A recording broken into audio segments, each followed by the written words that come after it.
£650 million that's going to be sent to all schools right across England. That's on average £80,000 for your average size secondary school, £16,000 for your average size sort of small primary school, one form entry primary school.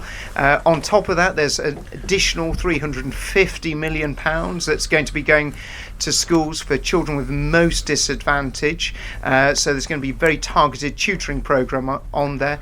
But more broadly, it's about the announcement of extra money for the next academic year, not actually the one that we're just about to approach, but 2021-2022.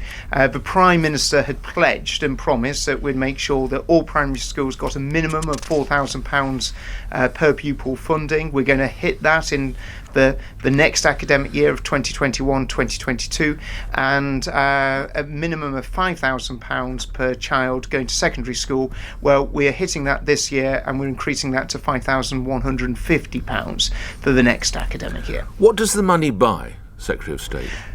So the money is there to be really targeted at the educational needs of children, and we've looked closely at a lot of the evidence as to how do you help children catch up when they've actually suffered loss in terms of not being in education, not being in school. We all tried our best in terms of home educating, but there's no substitute to being in a class with a teacher at the front of it. But one of the things that the evidence has pointed to is that small groups of children being tutored, being supported in areas where they're most weak in, really does have a benefit, and that's what we're aiming to deliver.